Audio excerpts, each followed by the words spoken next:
this trip around the county, we take an inside look at a senior tradition at NHS and visit with a family that is making a difference.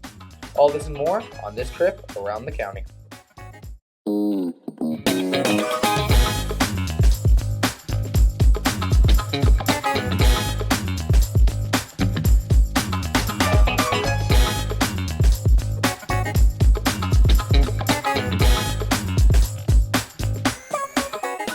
Welcome to Around the County. I'm June DeVille. And I'm Max Arnold.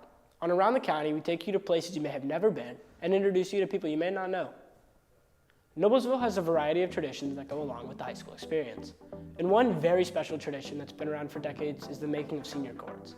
But what exactly is this very special tradition? Producers Quinn Matthews and Ellie Pollard show us the process and history behind the tradition of senior chords. If you could save all of your favorite high school memories, would you do it? How would you do it? You can make a scrapbook or a photo album, or you could use a pair of pants. As odd as it sounds, for Noblesville seniors, that decision is a no-brainer. Senior chords are white jeans that seniors decorate with the memories that made up their high school experience, and they have been a tradition since the early 1900s. Senior Ella Sahaki admires this keepsake of her high school memories.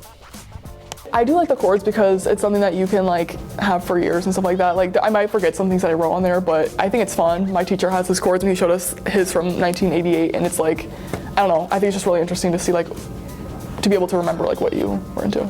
Because this tradition has been around for decades, NHS teachers Bill Kenley, Shonda Steele, and Jordan Gassensmith all found that there are major differences between the chords they made during their high school years and the chords seniors make now.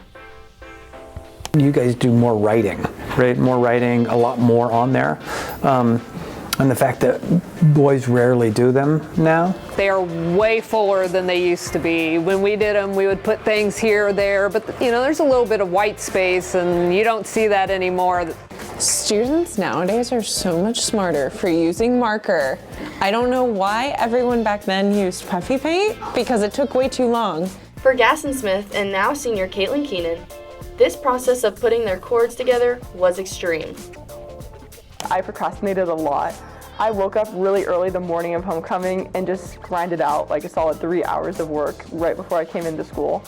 It was long. I remember spreading them out on my parents' dining room table, and they were there for months. But Kenley and Steele say their chords were a quick and simple project. It was a 3 or 4 hour every evening kind of thing for probably a week before homecoming week. Some of the softball girls came over to my house and we just met in the basement, set them up on the ping pong table and just worked on them. We actually got them done probably in 1 or 2 nights. Both seniors, Sahaki and Keenan, say it was easy to come up with the things to write and draw on their chords. I kind of did inside jokes or put things about me and my friends, things that I just enjoyed doing. It wasn't actually that hard to come up with things I thought it was gonna be, but it's just kind of what do I surround myself with and what do I like. I also really like how everything on there kind of is significant to me. I did a soccer ball because I've played soccer for a really long time. I drew some point shoes because I was a dancer. There's a wing shoe on there for track. There's just a lot of things that are special to me. For lots of Indiana seniors, the chords they made, no matter how long they took, were made with love and nostalgic memories that they were able to keep alive. The most nostalgic for me was probably the one of my girlfriend, because it was when I made that, I thought we were gonna get married.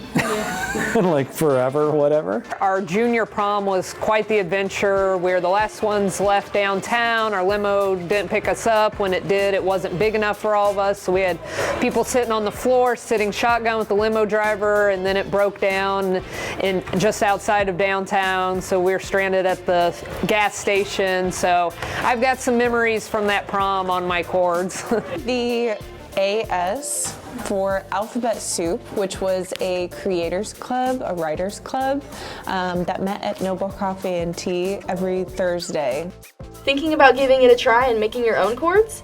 Some advice from the people who've done it would be, just start them way earlier than I did. Don't wait until the last second.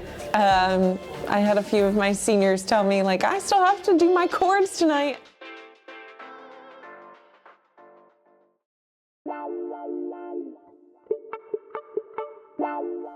Some of the strongest people you will meet in life are the ones who always stay humble.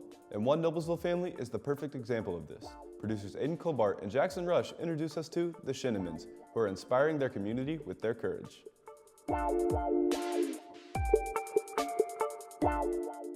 A marathon. It's something only a few high-end athletes can do, and Jamie Shineman is one of those few. His wife, Amy, lives with muscular dystrophy. That makes a feat like running a marathon impossible under normal circumstances. But the Shinemans aren't your normal family, and Amy completes marathons too, with a little help from her husband. The Shinemans decided to use their abilities to start their own charity. It's called Humbly Courageous, and it's a way to raise awareness and money for people with muscular dystrophy. Humbly Courageous isn't just a random name for their charity. It's a way to describe how this family lives every day.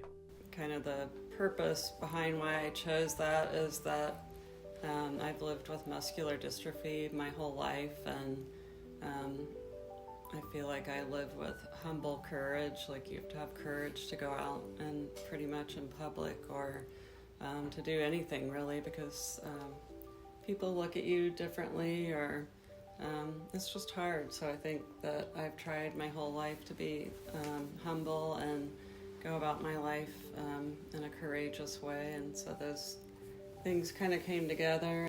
Running isn't something everyone enjoys doing, but the Shineman family has a drive to do it that not many people have. Amy and Jamie run for their cause, raising money for others with muscular dystrophy. All 5 of our races, we have run to raise money for the Muscular Dystrophy Association. A lot of our donors are regular donors that each time that we run a race, they donate. A lot of new people too. As word spreads, we get more donations. We're close to probably 100,000 now. Amy and Jamie aren't doing this charity alone. Their son Jack, who is a senior cross-country runner, does everything he can to help support his parents and their cause. Yeah, I mean, just like showing my support, reposting them on my stories and on my social media and stuff. Just being here, like supporting them at home, and also just, I don't know, I feel like every time I race, I'm kind of running for her and them. The Shinemans did not expect the amount of support they've received for their charity from the running community. They say it shows how Humbly Courageous stands for something important, both for the community and the Shinemans.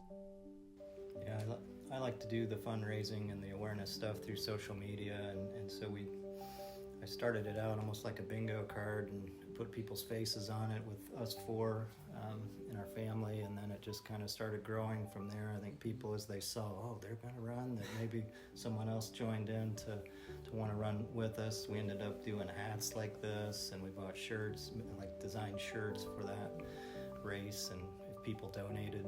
Most of the community who showed up at the hometown marathon for Humbly Courageous were friends of Jack.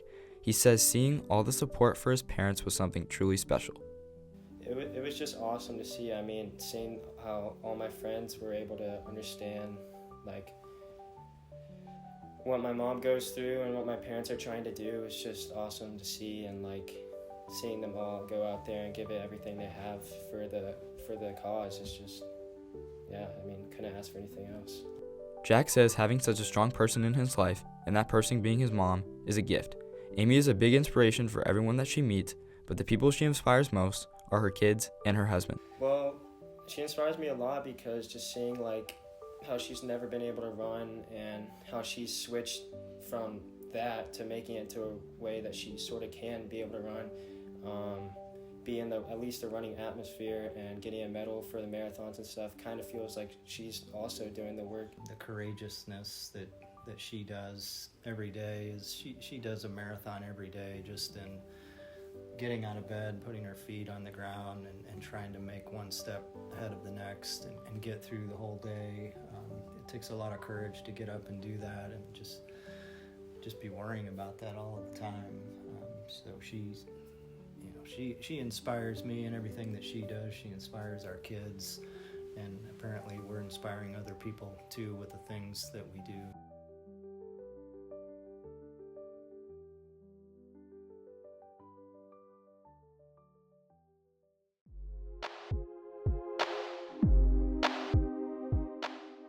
That's all for this trip around the county. I'm Gene DeVille. And I'm Max Arnold. Thanks for joining us. We'll see you next time when we go Around the county.